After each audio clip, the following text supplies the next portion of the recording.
Hadirin sekalian, hari ini kita akan menyaksikan adu gagasan dari dua kubu debat.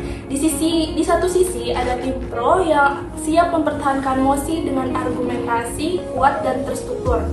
Di sisi lainnya hadir juga tim kontra yang akan menantang setiap argumen dengan sudut pandang kritis dan alternatif solusi. Mari kita sambut kedua tim debat kita hari ini.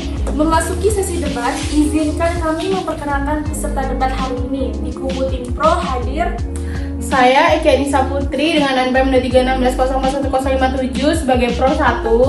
Saya Wafik Nabila dengan NPM 2316041055 dan tim Pro 2. Sementara di kubu tim kontra hadir saya Saskia Nazarani dengan NPM 2316041041. Saya Aliza Burbasari dengan NPM 2316041024 dengan kontra 2.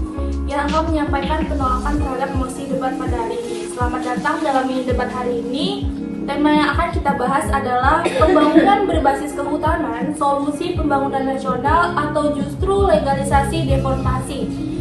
Nah, sebagaimana kita ketahui, pemerintah sendiri menjadikan sektor kehutanan sebagai salah satu basis pembangunan nasional, baik untuk mendukung investasi, ketahanan pangan, energi terbarukan, hingga kesejahteraan sosial.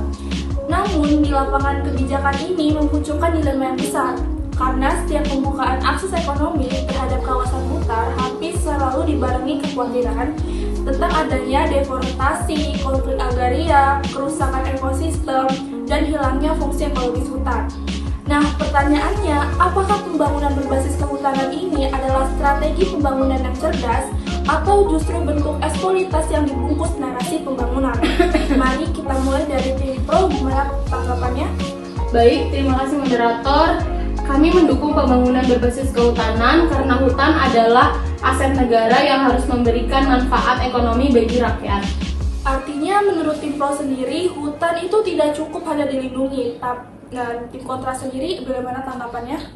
Untuk kami sendiri, kami menolak karena adanya praktik pembangunan kehutanan sering menjadi alasan pembukaan hutan secara masif. Tim pro, apakah pembangunan kehutanan itu identik dengan pembukaan hutan? Tidak, pemanfaatan hutan tidak selalu berarti deforestasi. Ada konsep pengelolaan hutan lestari yang tetap menjaga keseimbangan ekologi. Itu hanya teori. Realitasnya, banyak hutan dibuka tetapi pengawasannya itu lemah. Jadi masalah utamanya itu ada pada implementasi. Silahkan tim pro. Betul, yang bermasalah adalah tata kelolanya, bukan kebijakannya.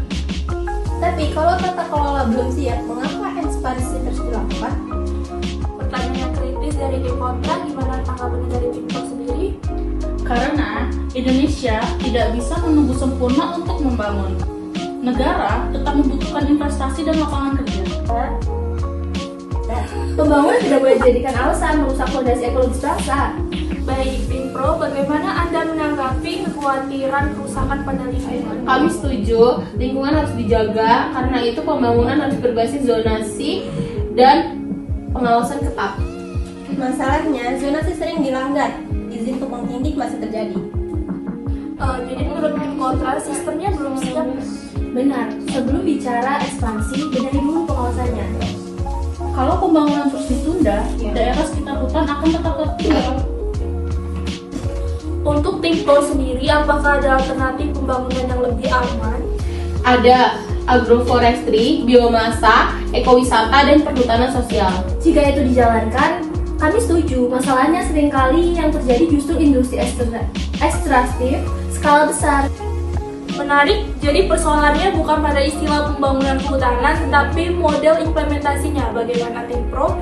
Benar, karena pembangunan kehutanan harus diarahkan pada pemanfaatan berkelanjutan, bukan eksploitasi.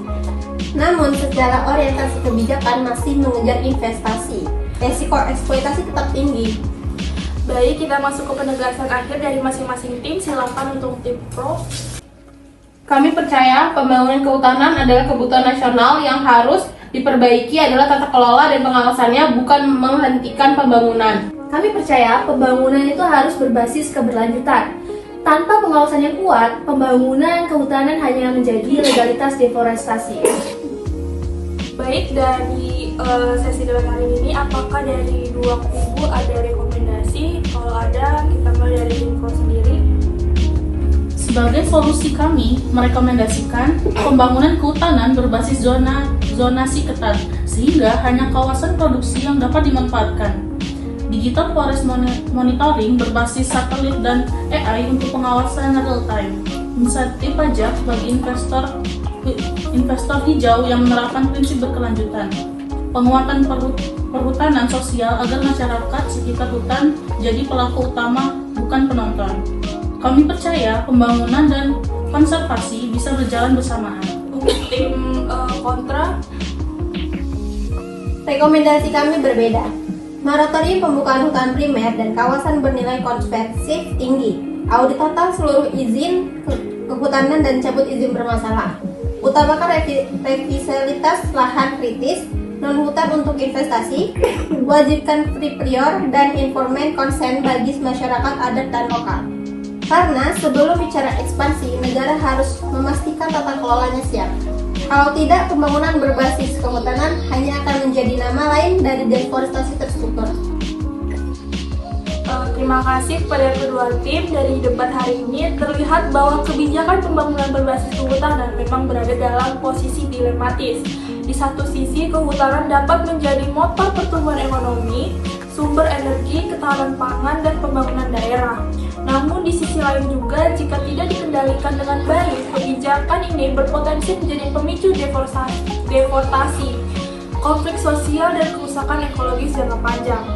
Maka persoalan utamanya bukan hanya apakah hutan harus dimanfaatkan atau dilindungi, melainkan bagaimana negara menyeimbangkan kebutuhan pembangunan dengan keberlanjutan lingkungan. Karena pada akhirnya, pembangunan yang mengorbankan lingkungan secara permanen bukanlah pembangunan, melainkan pemindahan krisis ke generasi berikutnya. Untuk akhir debat hari ini, saya ucapkan terima kasih dan sampai jumpa.